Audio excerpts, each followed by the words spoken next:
Minimax H3 is the new king of video generation, but which GPU is best for running it?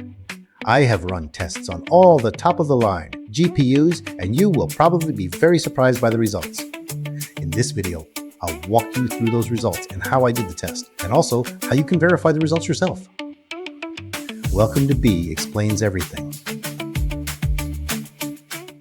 Before I start with the results, I want to make sure you know what we're testing. I am not showing how to get the most out of H3 by optimizing its performance or applying new tricks on a single GPU.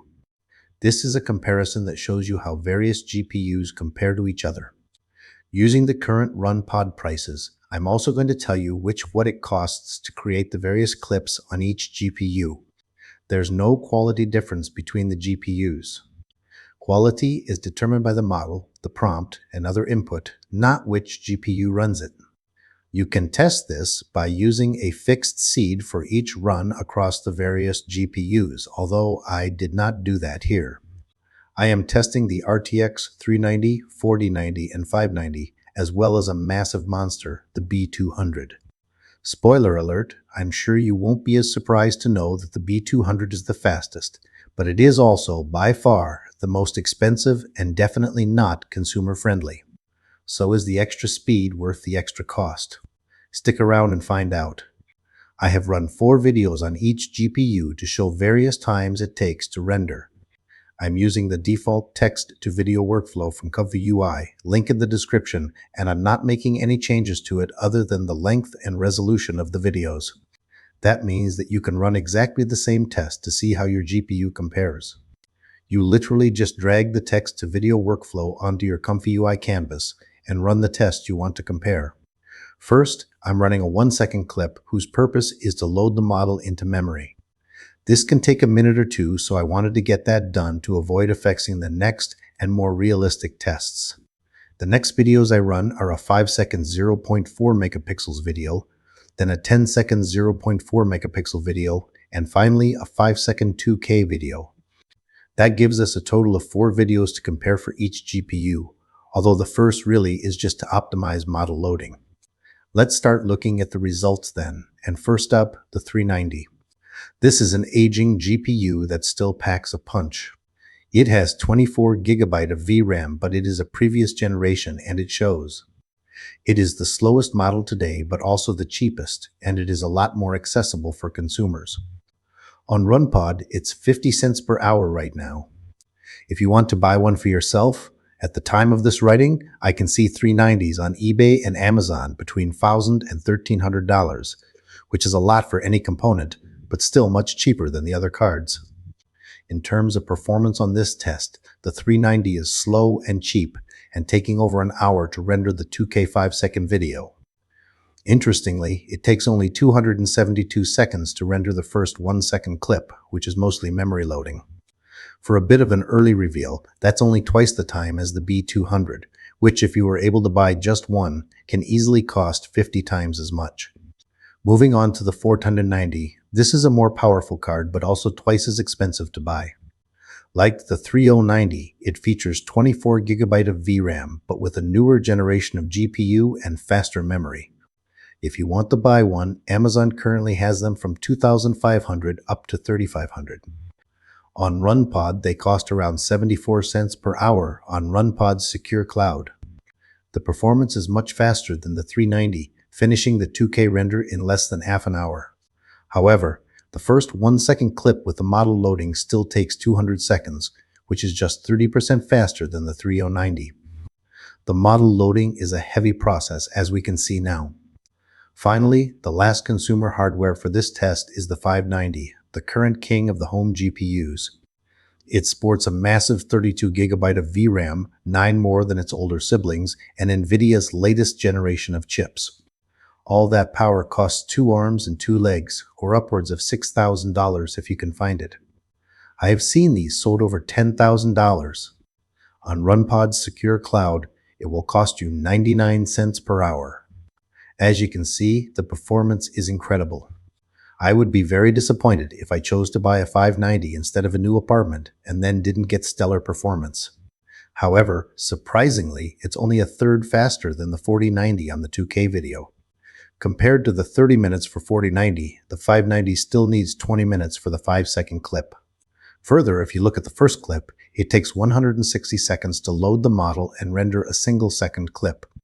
That is less than twice as fast as the 390 at a cost 5 to 6 times more for the hardware. However, it is now time to unleash the best, to summon the monster, to fire up the rocket, because it is time to look at the B200. Before you get your hopes up, no, you cannot buy a B200. They are specialized data center cards that only come in packs of 8 in a machine that you need your own power plant to run. If you split one of those machines into 8, however, you end up with a price around $50,000 for a single B200. That is a decent car. On Runpod, you can rent a single B200 for around $7, but the prices go up and down a bit lately. That is, for example, 14 times more than a 390, so this thing better be fast. And it is. Ridiculously fast. It can generate a 0.4 megapixel 5-second clip in 50 seconds. The 2K video takes less than 10 minutes. That is twice as fast as the 590. But hold on. The model loading 2-second clip is just a few seconds faster than the 5090. And keep in mind, although it is twice as fast as the 5090, we are paying 7 times as much for renting one. That brings us to the last part of this test, the bang for your buck test, and stick around because I have a secret to tell you that will shock you. For determining cost per video and per second of video, I am going to use Runpod's secure cloud pricing. This is because renting a GPU per second is a lot cheaper than buying a card if you are a normal user. For example, if you were to buy a 590 solely for rendering videos with H3, you would need to render more than 8,000 minutes of video to reach the cost of the GPU compared to renting. That's not covering the rest of the machine you need, or the massive power it costs to power that thing. That means you need to run your 590, rendering non-stop 24/7 for a year just to cover what it costs to buy it compared to renting for $1 per hour.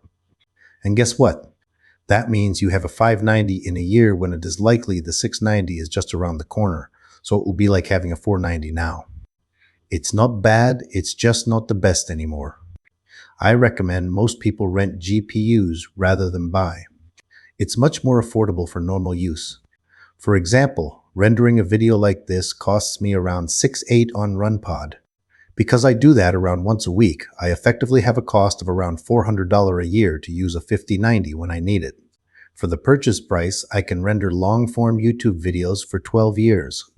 If you want to try out Runpod, there's a referral link in the description that gives both you and me a gift of some credits when you load your first $10.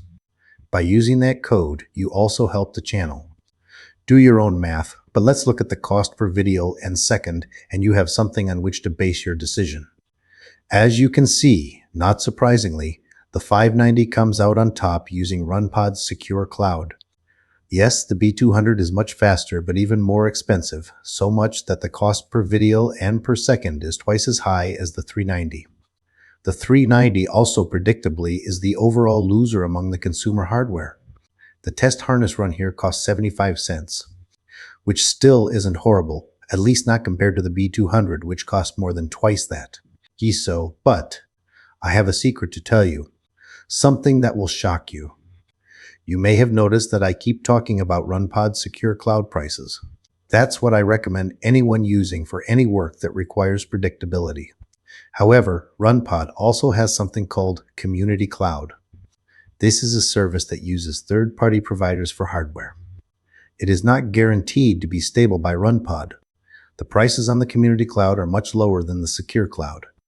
Note that the word secure here is relating to securing access, not insecurity. The Community Cloud GPUs are ostensibly as secure as any other cloud service. It's just a competitive market, so prices are lower. In fact, as I am recording this, Community Cloud is consistently half the price for consumer hardware on the Secure Cloud, or even lower. That actually makes the 590 the most expensive of the consumer GPUs, followed by the 390 and, the big winner, the 4090. With Consumer Cloud, you need to do more work, including downloading the models each time.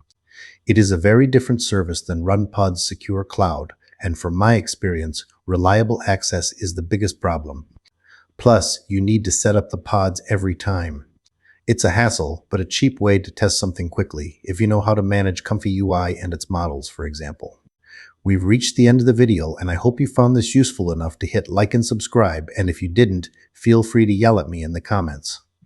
The big surprise to me was how much more expensive the ostensibly most powerful GPU, the B200, was. I always imagined that such a monster must be extremely efficient, but it turns out the opposite is true. Normal, home-based GPUs beat the data centers, at least on H3. I would love to hear your own results too. What GPU do you have, and what results did you get from running this test? Share your findings below, and we can compare across more GPUs. Until next time, this has been B Explains Everything.